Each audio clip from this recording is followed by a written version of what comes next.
This is what I would call Planner Thunderdome. Today I am going to be showing you the planners that I am thinking I'm going to use for the second half of 2017.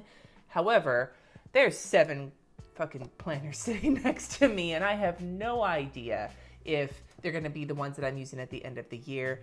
This could be just a hot mess of ideas, or this could be the way my brain works, where I need to keep things compartmentalized. I'll explain what they're all for, and then I'll check back in at points throughout the next 6 months to let you know whether any have dropped off or whether, oh my God, I added any. God, that would be, oh, woo. Okay, anyway, let's move on. These first 2 are books that I haven't actually set up yet. They have little post-it notes of what they're going to be because I need to talk to my husband about setting these up because this involves both of us and we haven't had time to. But tomorrow's the 4th of July. He's off. I'm going to make him sit down and work on this, damn it, so I can get it done and show you what we're doing, damn it. So these are 2 Erin Condren Deluxe monthly notebooks. I got them as swag at a couple of different meetups. I don't remember which one was which, but I know I got them at swag at a couple of different meetups.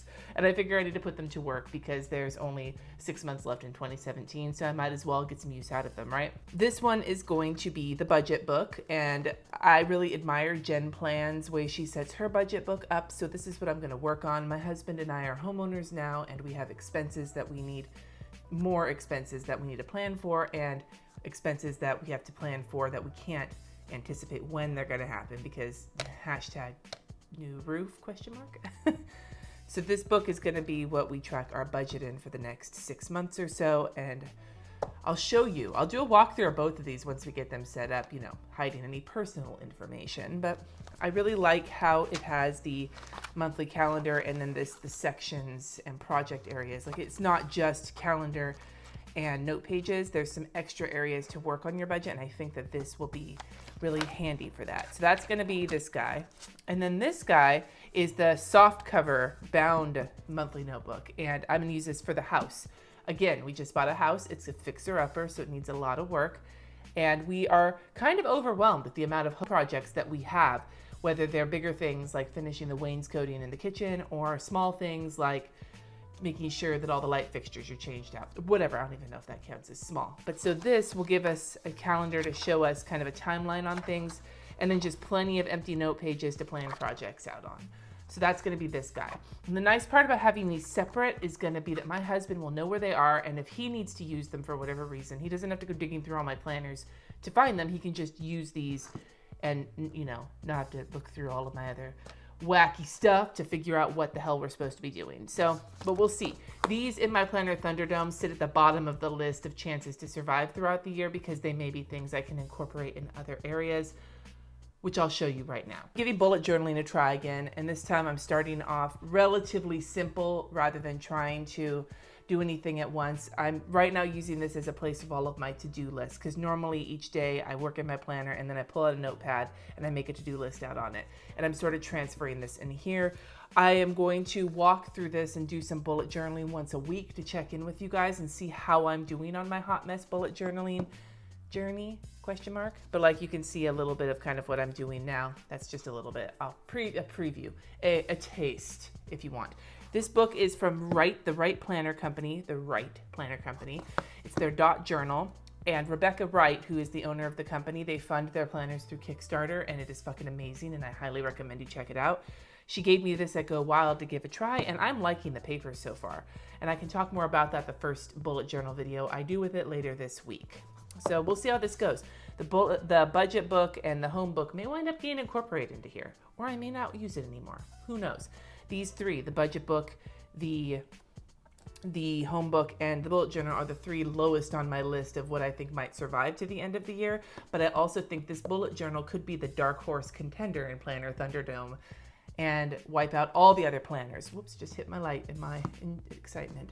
This guy might take them all out, or it may not. You never know. This big puppy, this is the hardbound large-sized Erin Condren planner, the vertical, which is what they sell in the hardbound large size. I'm using this for church. Some of you may think, why do you need such a big fucking planner for church shit?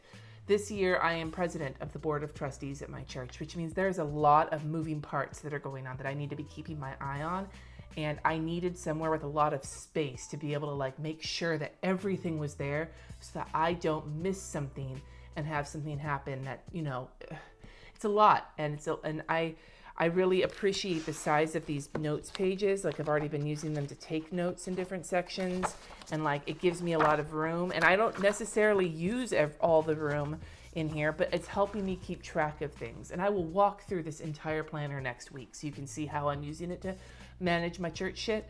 But just to give you the heads up that I really felt compelled to have something separate, because if I need to work on stuff for church, I don't want to be distracted by the laundry that I have to do and my to-do list of groceries and getting my kids places. Like I want to be able to make sure that I'm a big ideas person, and sometimes the details get lost. And so this is where I can keep the details in one place so I can be a responsible leader.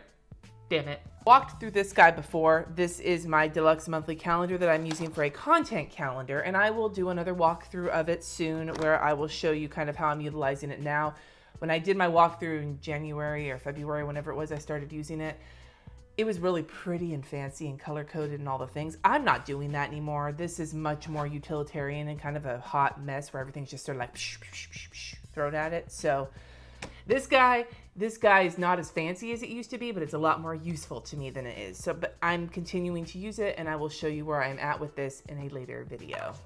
And I will say, in Planner Thunderdome, this guy's sticking around. He's made it 6 months. Did I just refer to my planner as a dude? You do not have a gender, planner. You are a notebook. Also just did a walkthrough on this, so I'm not going to go too much into detail, but just have it known that this is where I'm keeping my challenges that I'm working on, the Boho Berry Challenge and my Llamas Love Lettering Every Damn Day Challenge, plus meal planning stuff and a place to track my online orders. The reason I have it all here and not in my regular planner is because this kind of, when I pull this out, again, I can focus on just this area. I really like having it in here.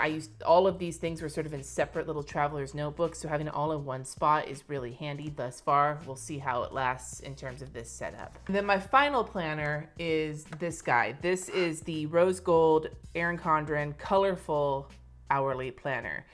I've been in an hourly for almost a year. I love it. It's my favorite style. I know that, I could have tried different brands, but it's like a blankie. Once I find something that works for me, I just want to stick to it, to the point where I got a colorful this time around instead of a neutral. And these are kind of stressing me out because I like to color coordinate. So I may not stay in this. I may get a neutral and go to that instead. I love the paper, but the hourly Erin Condren layout is just everything that I need. And so I don't see any reason to change layouts or to change planners except for the colors. So we'll see how that goes. But like it's all set up. I got it set up as late as I can. I'm loving it. And I know that unless for some reason I become a hardcore bullet journaler, this is going to stay my planner whether I stick with everything else or not. So this will be a constant unless it changes to neutral. God, I can't. So let me know what planners you're using for the rest of the year. Do you think that I'm ridiculous for using 7 planners, even though I've fully admitted that I don't know if that's going to last? Everybody has their own way of doing things. Some people say 1 book, that's all you need. Other people's brains work differently, and I think that it can be ridiculous to make a blanket statement that everybody should do things one specific way. I have been doing this long enough where I'm starting to understand my brain, and I know that I need to, like I said, I need to have compartmentalized areas of my life so that I can focus on them, because otherwise I'm all over the place. So that's what helps me with this. It's kind of a soapbox for me, because I really dislike anybody saying, not the person, but anybody saying that this is the way to plan, this is the way you should do it, and it rubs me the wrong way. And I've heard some people talk, I worry when people try and put everything into one specific way. To me, it really, you got to know yourself. And that's why I say when you're getting into being in the planner community, don't buy all the things, start slow. I started slow, and as I've gone on, I have bought a lot of the things, and some of them I use and some of them I don't. But the ones I do use, I really, really like, and I would never have gotten there if I hadn't allowed myself to kind of learn what works for me. Thanks, motorcycle. Or no, it's my neighbors mowing their lawn. That's a sign to get off my soapbox. Thank you so much for watching. Watch in the next few. Subscribe so you can see the walkthroughs and all the things that are going to be coming in the next couple of weeks of all of the planners that I own. Because ridiculous. So subscribe if you want to see those, and thank you again, and have a wonderful day.